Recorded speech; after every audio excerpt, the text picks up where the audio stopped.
November 24th. First Peter chapter 2nd verse 11th until chapter 3rd verse 7th.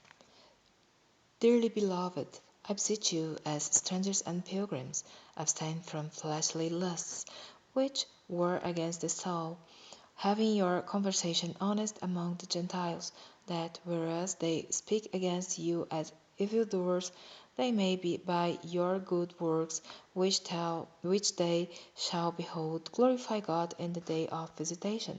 Submit yourselves to every ordinance of man for the Lord's sake, whether it be to the king as supreme, or unto governors as unto them that are sent by him, for the punishment of evildoers, and for the praise of them that do well. For so is the will of God, that with well-doing you may put to silence the ignorance of foolish men, as free, and not using your liberty for a cloak of maliciousness, but as the servants of God. Honor all men, love the brotherhood, fear God, honor the king. Servants, be subject to your masters with all fear, not only to the good and gentle, but also to the froward. For this is thankworthy, if a man for conscience toward God endure for grief, suffering wrongfully.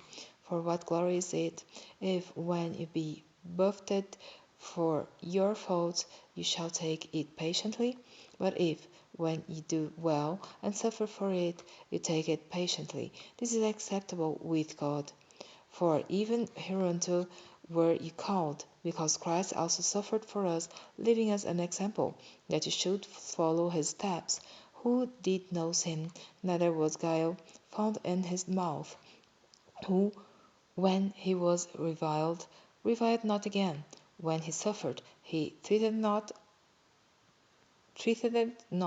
but committed himself to him that judgeth righteously, who his own self bare our sins in his own body on the tree, that we, being dead to sins, should live unto righteousness, by whose stripes you were healed. For you were as sheep going astray, but are now returned unto the shepherd and bishop of your souls.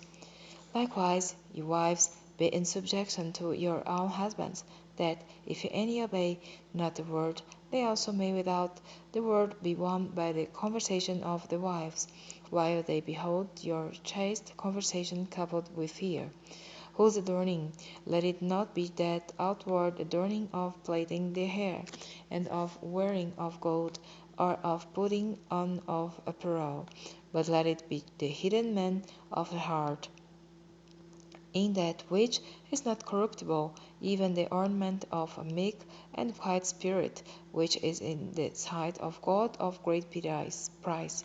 For after this manner in the old time the holy women also who trusted in God adorned themselves, being in subjection unto their own husbands, even as Sarah obeyed Abraham, calling him Lord, whose daughters ye are, as long as you do well, and are not afraid with any amazement.